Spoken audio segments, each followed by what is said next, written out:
কারণ আন্দোলনটা শুধুমাত্র রাজনৈতিক দলের নেতা কর্মীরাই করে নাই, বিভিন্ন শ্রেণী পেশার মানুষ যার যার জায়গা থেকে স্বতঃস্ফূর্তভাবে বন্দুকের নলের মুখে দাঁড়িয়ে লড়াই করেছে, তাদের মতামতটাও নেওয়াটা প্রয়োজন। বিশেষ করে আমাদের দলের পক্ষ থেকে একটা পজিশন ছিল, আপনারা দেখেছেন আমাদের প্রতিষ্ঠা লগ্ন থেকে আনুপাতিক হারে নির্বাচন বা প্রপোর্শনেট রিপ্রেজেন্টেটিভ সিস্টেম, সেই জায়গা থেকে কিন্তু আমরা যেহেতু রাজনৈতিক ঐক্যমতের ভিত্তিতে কমিশন এখানে বলেছিল যে ওইটা যদি না হয় অন্তত দ্বিকক্ষ বিশিষ্ট সংসদের ক্ষেত্রে উচ্চ কক্ষে আমরা ওইটার প্রয়োগ করতে চাই।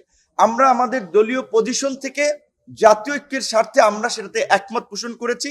এখন আমরা এই জায়গা আছি। আগের মতো পুরানো সিস্টেমের ইলেকশন হয় তাহলে আমরা সেটা সংখ্যানুপাতিক পদ্ধতিতে চাই পুরোটা, আর দ্বিকক্ষ বিশিষ্ট সংসদ নির্বাচন হলে অন্তত আমরা উচ্চ কক্ষে সংসদ প্রাপ্ত ভোটের অনুপাতে আমরা প্রতিনিধিত্ব চাই।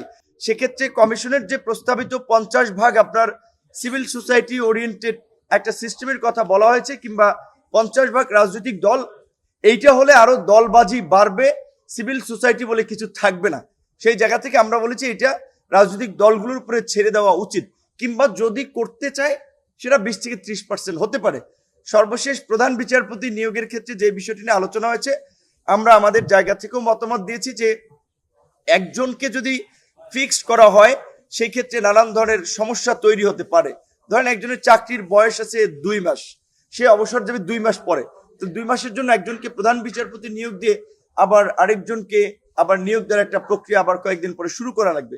কিংবা যোগ্যতার ক্ষেত্রেও 19-20 হতে পারে, সবাই যোগ্য, তারপরেও সেখানে গুড বেটার বেস্ট বলে একটা শব্দ আছে। সেই জায়গা থেকে আমরা বলেছি অন্তত জ্যেষ্ঠতার ভিত্তিতে আপিল বিভাগের জ্যেষ্ঠতম 2 জন বিচারপতি থেকে রাষ্ট্রপতি একজনকে অ্যাপয়েন্টমেন্ট করবে। এই প্রক্রিয়াটার সাথে আমরা একমত, এবং আরো অনেক দলও একমত পোষণ করেছে, 2-1টি দলও দ্বিমত পোষণ করেছে। আমরা একমত এবং দ্বিমত আমরা সকলকে নিয়েই আমরা একটা জাতীয় ঐক্যমতের জায়গায় পৌঁছতে চাই। সেই ক্ষেত্রে আমাদের দলের জায়গা থেকে যে কোনো প্রস্তাবের ক্ষেত্রে দেশ এবং জাতির স্বার্থে আমরা আমাদের নিজের পজিশন চেঞ্জ করে কিংবা নিজের পজিশন থেকে একটু সরে আসতেও আমরা সবসময় প্রস্তুত। তবে আমরা চাই যেটা আজকে জাতীয় ঐক্যমত্য কমিশনের মিটিংয়ে ঐক্যমত্য কমিশনের সহসভাপতি জনাব আলী রিয়াজ বলেছেন, জুলাইয়ের মধ্যেই যেন জুলাই সনদ কিংবা জাতীয় সনদ যে সমস্ত বিষয়গুলোতে আমরা একমত পোষণ করি সেটি যেন কার্যকর হয়।